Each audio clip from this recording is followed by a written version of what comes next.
What is going on, Seacoast? As you know, I am your host, Minty Mike. And I'm your host, Killer Leamstar.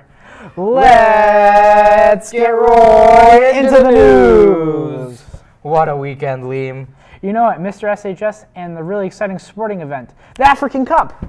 What about the Super Bowl? That too. Yeah.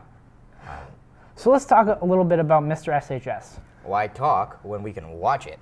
Wait, we actually have footage of the event?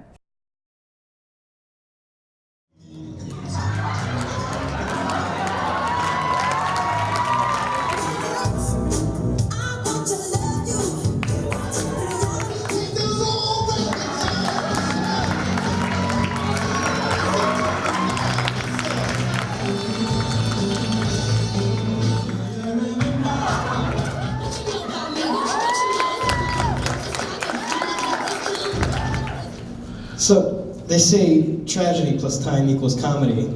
So about 5 minutes after my act, you guys will be dying. Did Tom Brady deserve to be suspended?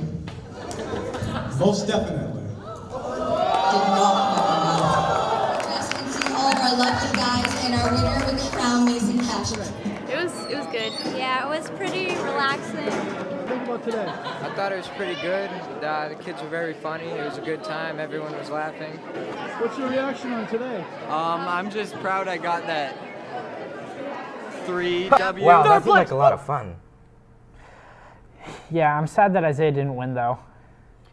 He's a winner in our hearts, Liam. He's a winner in our hearts. We love you, Isaiah. I love you too. But more importantly, we have something to cover about that sporting event. Oh my gosh, it was amazing. Matt, take it away. Hey guys, it's your host, Matt with the Sports, here to bring you all of the best in sports for this week. To start off, let's talk about that game last Sunday that everyone has been talking about. That's right, ladies and gentlemen, the African Cup of Nations. Cameroon won against Egypt 2-1 in the first ACON game where both teams have scored since 2004. What a game, folks. What a game. And while literally the rest of the world was watching that game, the Americans were watching that football game. Yeah, we won. So, good guys. Good job, guys. Oh, just kidding, though. That was pretty amazing. I'm not even a fan of sports, and I appreciated that. All right. So, speaking of winning games and whatnot, let's check out this week's games.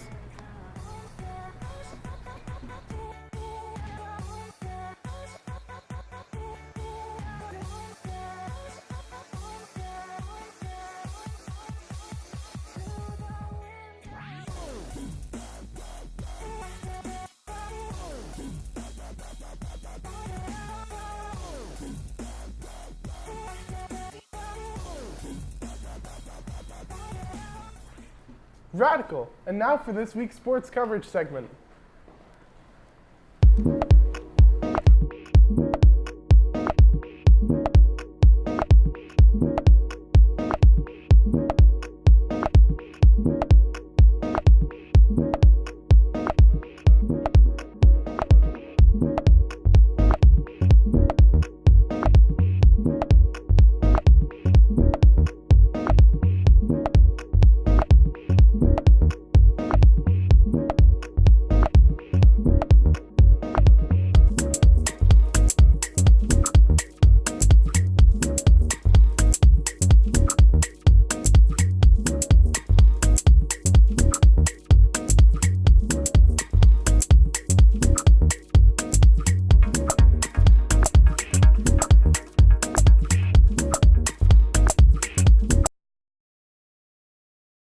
All right, guys, have a great week, and don't forget to support your local Somersworth teams. Back to you, anchors. People can be really amazing. All those gym class heroes winning out there, and look at us. We're sitting in front of camera not doing a thing. Well, unlike you, I have a life outside of this. Ouch. Speaking of outside, though, Rafi, tell us how the weather is going to be out there. Rafi! Rafi, wherefore art thou, Rafi? Okay. Hi, I'm Minty Mike with your weather. Rafi's not here this week. So, let's get on with it.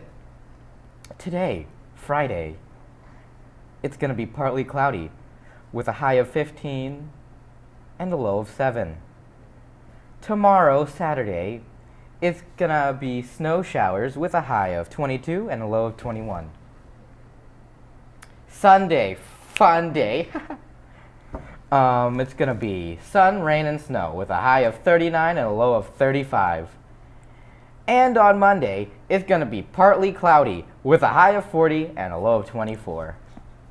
And on Tuesday, it's gonna be mostly sunny with a high of 34 and a low of 15. And on Wednesday, it's gonna be partly cloudy again with a high of 32 and a low of 17. And finally, on Thursday, it's gonna be partly cloudy again with a high of 29 and a low of 17. Well, this has been the weather for this week. I hope I never have to do it again. Back to you guys, anchors.